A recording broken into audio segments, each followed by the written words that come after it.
안녕하세요, 윤희사리입니다. 오늘은 우리 몸과 내 간의 흥미로운 상호작용에 대해서 이야기해 보려고 해요. 뇌와 장이 어떻게 연결되어 있는지, 서로 어떠한 영향을 미치는지 같이 함께 살펴보아요. 1999년 마이클 거숑 박사는 저서 제2의 뇌에서 장이 뇌를 조정하는 운전대를 잡고 있음을 이야기했어요.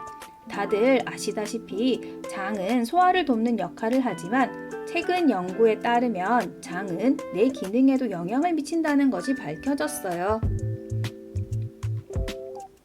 장에서 생산되는 신경 전달 물질이 뇌로 전달되어 기분과 감정을 조절하는데 중요한 역할을 한다고 해요. 또한 장에서 생산되는 세로토닌, 행복 호르몬은 우울증과 불안증의 치료에 사용되기도 해요.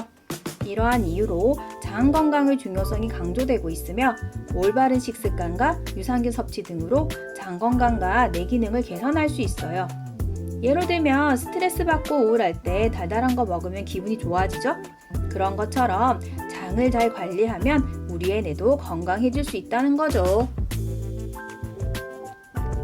우선 장에 대해서 이야기해 볼게요.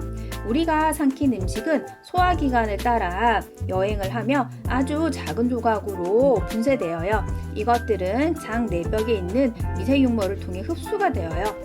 이 장 내벽을 덮는 막에 있는 세포 사이에 공간이 생길 때 발생하는 질환을 장누수라고 하며 장누수 증후군 또는 새는장 증후군이라고 해요. 잘못된 식습관, 지속적인 스트레스 등 어떠한 원인에 의해 장 점막의 방어막이 파괴되면서 장내 독소가 이렇게 장을 투과하여 혈관으로 들어가서 온몸으로 퍼져 알레르기나 염증 반응을 일으키고 면역 체계에 이상을 초래할 수 있어요.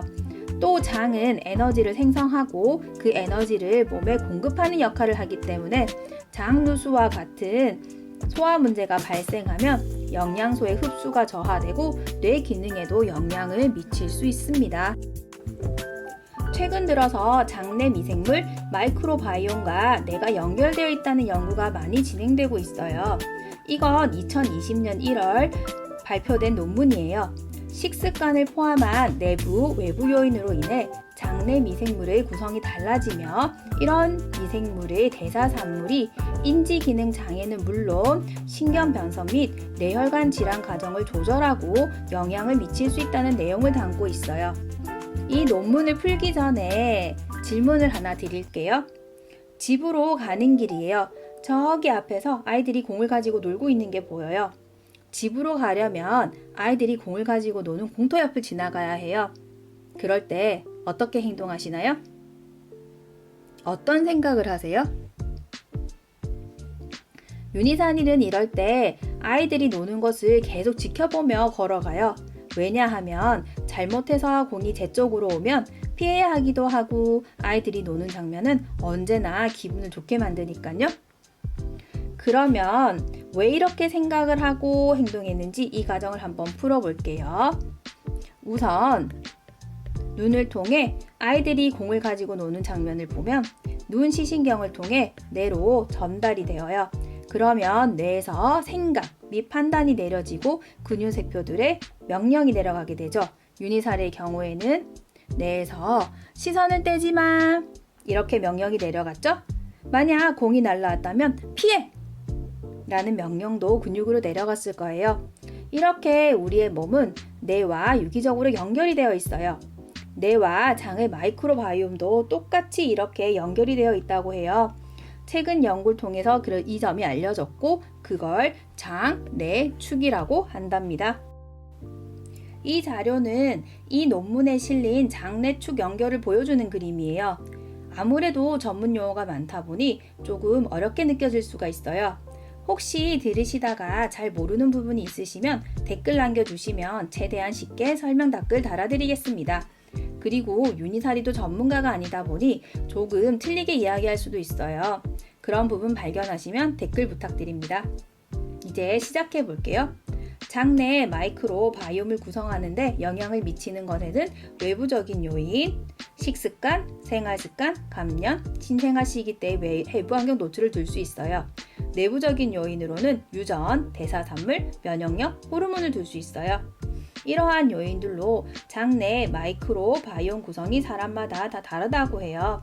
조금 전 이야기한 것처럼 눈으로 본 게 시신경을 통해 뇌로 전달되듯이 마이크로 바이옴 대사 활동으로 장 유래 신경 전달 물질이 뇌로 전달이 되어요.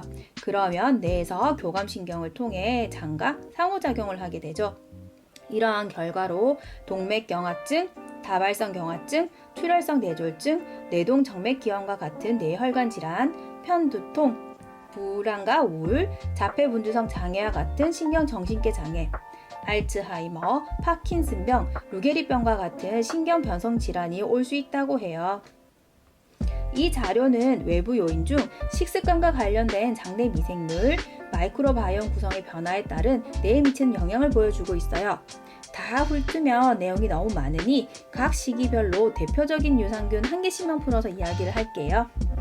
패스트푸드 위주의 식습관은 프레보텔라균을 감소시킨다고 해요. 프레보텔라균에 대한 임상실험에 따르면 파킨슨병을 앓는 환자의 대변, 알코올성 감염 환자의 대변 등으로 미생물을 분석하였을 때 정상인 대비 개체수 감소가 보였대요. 파킨슨병의 경우 정상 대비 77.6%까지 감소한 수치를 보였다고 해요. 실제로 프레보텔라균이 감소하면 장 건강에 기여하는 단세지방산이 감소하고 티아민과 엽산의 생합성도 감소한다고 해요. 그리고 알코올성 감염 환자의 경우 치료에 반응이 없는 환자일수록 초기 프레보텔라균의 비율이 낮았다고 합니다. 이렇게 패스트푸드 위주의 식습관이 있을 경우 유해균은 증가하고 유익균들이 줄어듦으로써 긴사슬 지방산, 지질 다단질, 사이토카인이 만들어지고 이르는 염증을 유발한다고 해요. 다음은 고기 위주의 식습관을 한번 볼게요. 고기 위주의 식습관은 파칼리박테리움을 감소시킨다고 해요. 파칼리박테리움은 인슐린 저항성에 영향을 준다고 해요. 이 균이 많을수록 인슐린 저항성을 낮춰준대요. 그러니 이 균이 줄어든다는 것은 인슐린 저항성에 영향을 주고 결국 대사질환을 일으킬 확률이 높아진다는 거죠. 대사질환 이꼴 비만, 당뇨인 거 아시죠? 이러한 결과로 어려운 화학식은 넘길게요. 혈전증 또는 동맥경화증 위험이 있대요. 그러면 마지막으로 식이섬유 위주의 식습관은 어떨까요? 프리보텔라는 장내 세균의 양대산맥이라고 해요. 최근에 자폐증과 프리보텔라균 사이의 연관관계에 대하여 유의미한 연구 결과가 발표되었어요. 자폐증이 있는 사람들에게 대변 이식을 하여 장내 마이크로바이옴의 다양성을 늘리는 실험이었는데 대변 이식 후 프리보텔라균의 수가 상대적으로 증가하였으며 자폐 관련 증상이 좋아진 아이들이 늘었다고 해요. 그래서 식이섬유를 많이 먹는 식습관을 가지면 단세 지방산이 많아지고 항염증, 항불안의 효과가 있대요. 엄청나죠? 그러면 건강한 장을 위해 알아야 할 세 가지 프리바이오틱스, 프로바이오틱스, 포스트바이오틱스에 대해 간단히 알아볼게요. 프리바이오틱스는 유익한 균들의 먹이가 되는 비소화성 탄수화물을 이야기해요. 쉽게 이야기하면 식이섬유입니다. 프로바이오틱스 또는 마이크로바이옴은 프리바이오틱스를 분해해 발효해요. 그래서 유산균의 먹이가 식이섬유라고 하죠. 그래서 식이섬유와 유산균은 한 몸이라고 생각하시면 됩니다. 포스트바이오틱스는 프로바이오틱스 또는 마이크로바이옴이 프리바이오틱스를 먹고 만들어낸 대사물질이에요. 쉽게 이야기하면 유산균이 식이섬유를 먹은 뒤 배출한 물질이에요. 우리가 음식을 먹으며 음식의 대부분은 소장에서 소화 흡수되지만 일부는 대장에서 마이크로바이옴의 먹이가 되고 발효 과정을 거쳐서 인체에 유익한 영향을 주는 다양한 물질인 포스트바이오틱스를 만들어내요. 이런 포스트바이오틱스는 여러 가지 역할을 해요. 일부 포스트바이오틱스는 면역 체계를 강화하고 이상적인 면역 반응을 촉진하는 데 도움을 주어요. 이는 코로나와 같은 감염병 예방과 아토피 비염과 같은 면역 질환 관리에 도움이 될 수 있어요. 실제로 올해 7월 윤희사리의 신랑이 코로나에 감염되었어요. 하지만 신랑 외에 가족 그 어느 누구도 코로나에 감염되지 않았어요. 신랑을 제외한 나머지 저희 가족은 모두 그때 유산균을 먹고 있었고 지금도 잘 챙겨 먹고 있답니다. 또 포스트바이오틱스는 소화 과정을 최적화하고 소화 문제를 완화하는 데 도움을 줄 수 있어요. 이는 소화불량, 복통, 가스, 변비 등을 개선하는 데 도움이 되어요. 실제로 윤희사리는 대장성 신경과민증이 있고 배에 가스가 많이 차서 방귀를 자주 뀌어요. 윤희사리에게 맞는 프로바이오틱스, 즉 유산균을 얼마 전부터 섭취하기 시작했고요. 그렇더니 배에 가스가 차는 빈도수가 정말 많이 줄었어요. 그리고 일부 포스트바이오틱스는 장내 염증을 감소시키는 데 도움을 줘서 염증성 장질환과 같은 상태를 관리하는 데 도움을 줘요. 장염에 자주 걸리시는 분들은 꼭 유산균 챙겨 드시면 좋을 것 같아요. 또한 포스트바이오틱스는 영양소의 흡수를 촉진하고 영양소의 이용을 개선함으로써 영양 공급을 향상시킬 수 있어요. 이제 제가 왜 내 건강을 이야기하는지 그래프로 한번 볼게요. 평균 기대 수명은 우리가 몇 살까지 사는가 하는 것으로 2015년 82.1세부터 2021년 83.6세까지 1.5세가 늘어났어요. 그래서 요새는 80살이 되어야 동네 잔치 수준으로 크게 생일 파티를 하는 것 같아요.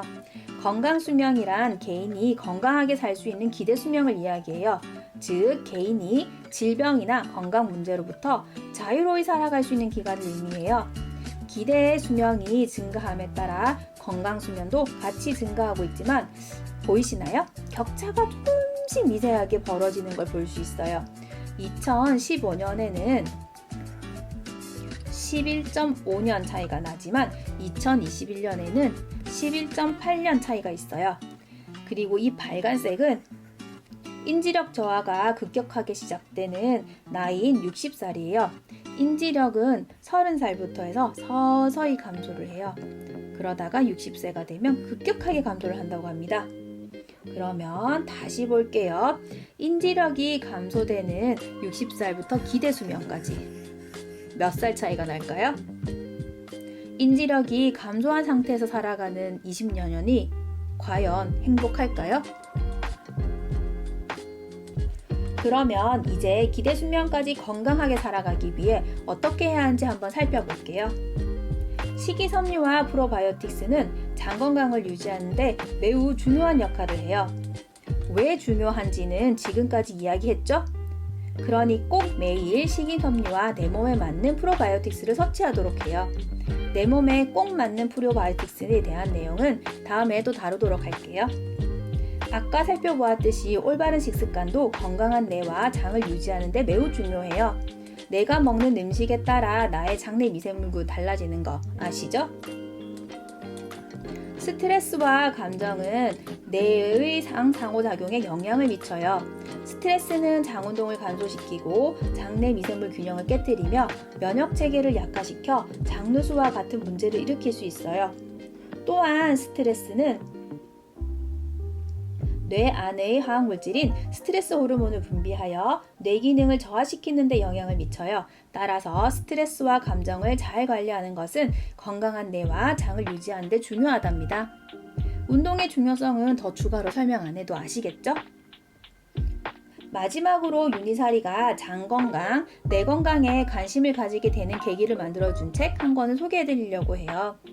30년 넘게 기능의학 전문가로 활동해왔으며 기능의학 연구소의 견인연구소로 재직 중이신 톰 어브라이언 박사의 저서 당신은 뇌를 고칠 수 있다. 이 책은 건강한 뇌를 건강하게 유지하려면 어떻게 해야 하는지, 만약 아프다면 어떻게 해야 고칠 수 있는지 우리의 생활 패턴을 한번 되돌아보게 되는 계기를 만들어주는 책이에요. 뇌 건강에 대해서 한번 알아보고 싶으신 분들이라면 한번 읽어보시면 좋을 것 같아요. 더보기란에 윤희사리 쿠팡 구매 링크를 달아놨으니 관심 있으신 분들은 링크를 통해 구매해 주시면 감사하겠습니다. 오늘 이렇게 장 건강과 뇌 건강의 연결에 대해서 한번 살펴보았어요. 제가 공부한 내용들을 이렇게 한번 풀어보았는데 어떠셨는지 모르겠네요. 좋았던 점, 모자랐던 점 댓글로 남겨주시면 감사하겠습니다. 저는 또 다른 영상으로 찾아오겠습니다. 다음에 또 봐요.